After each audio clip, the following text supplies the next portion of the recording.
अब इस वीडियो में हम देखेंगे ऑपरेटिंग प्रॉफिट रेशियो, जो प्रॉफिटेबिलिटी रेशियोज़ का थर्ड रेशियो रहता है। इसका फॉर्मूला अगर हम देखें तो operating profit ratio in 100 divided by revenue from operation होता है। अब ऑपरेटिंग प्रॉफिट रेशियो में क्या लेते हैं, नेट प्रॉफिट पर कौन सा, बिफोर टैक्स नेट प्रॉफिट लेते हैं पर टैक्स के पहले वाला, plus non operating items expenses minus non operating income होती है, या फिर gross profit plus operating income minus operating expenses. जो भी चीज़ें आपको गिवन है, अगर नेट प्रॉफिट दिया गया है तो उसमें ये वाला फॉर्मूला लग जाएगा, अगर ग्रॉस प्रॉफिट का कुछ दिया गया है तो ये वाला फॉर्मूला आपका लग जाएगा।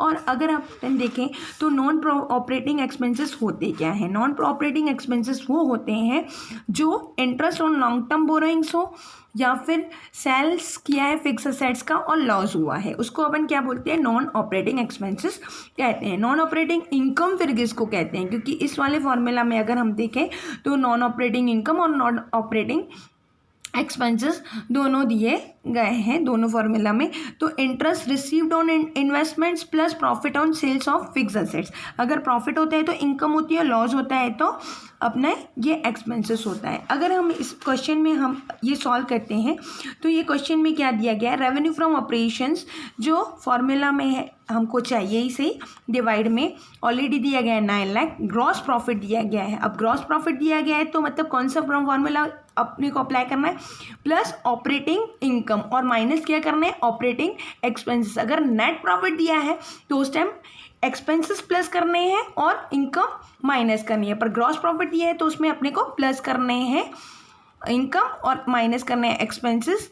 ऑपरेटिंग एक्सपेंसेस ऑलरेडी दिए गए हैं कैलकुलेट, पर हमको ग्रॉस प्रॉफिट नहीं दिया गया है, तो हमको इस क्वेश्चन में सबसे पहले कैलकुलेट क्या करना पड़ेगा, ग्रॉस प्रॉफिट। अब ग्रॉस प्रॉफिट का फॉर्मूला क्या रहता है, ग्रॉस प्रॉफिट का फॉर्मूला जो रहता है यहाँ पर अगर हम देखें तो equals to revenue from operations minus cost of goods sold. ठीक है, अब मुझे क्या दिया गया, रेवेन्यू फ्रॉम ऑपरेशन 9 लाख तो गिवन है, पर कॉस्ट ऑफ गुड्स सोल्ड नहीं दिया है, ग्रॉस प्रॉफिट भी दिया है तो क्या दिया है, cost of goods sold on cost, cost के ऊपर, मतलब कॉस्ट ऑफ गुड्स सोल्ड का 25%, पर मुझे ये भी नहीं मालूम है, तो मैं क्या करूँगी, let cost equals to x. Okay, अब यहाँ पर x का 25%, ओके, मतलब 20x 100। अब ये माइनस वाला अगर इधर आ जाता है तो प्लस में आ जाता है 9 लाख।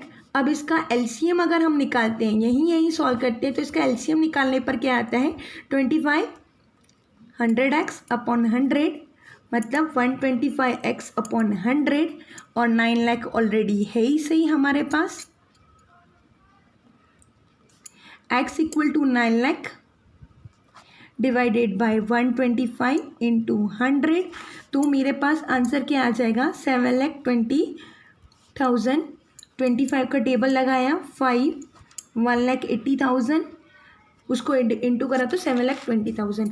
अब इसको मैं इस वाले सेम फॉर्मूलाज में पुट करूँगी तो रेवेन्यू फ्रॉम ऑपरेशन कितना है, 9 लाख माइनस 7,20,000 मेरे पास ऑलरेडी आ चुका है, मतलब 1,80,000, या फिर इसमें क्या बोला है, कॉस्ट का 25%, तो कॉस्ट मैंने फाइंड आउट कर ली थी, यहाँ पर एक्स कॉस्ट था, ठीक है, तो यहाँ फाइंड आउट कर ली, तो इसका अगर मैं करती हूँ तो यहाँ पर 1,80,000, यहाँ पे 32, ठीक है,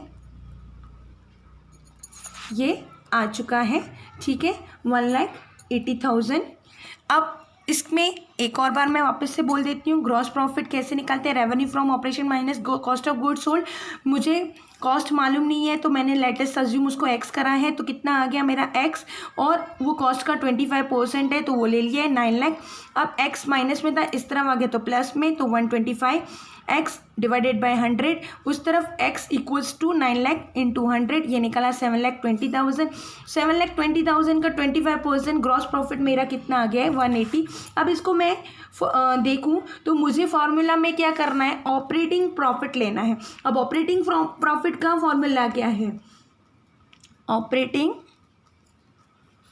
प्रॉफिट, ग्रॉस प्रॉफिट में से मुझे माइनस क्या करना है, एक्सपेंसेस, कौन से, नॉन ऑपरेटिंग एक्सपेंसेस माइनस करने हैं। इनकम नहीं दिए गए हैं तो 180 में से माइनस 45,000 तो बचा कितना, 1,35,000। अब इसको मैंने फॉर्मूला में पुट करूँगी तो 1,35,000 इंटू 100 डिवाइडेड बाय 9 लाख, तो मेरे पास 15% आ जाएगा। कैसे आएगा, 2 0 गए, 3 0 गए, 9 का टेबल लगाया, 9 1 ज़ा 9, अब इतने यहाँ पे कितना बचा 4, तो ये 5 आ गया मेरा 5, ठीक है।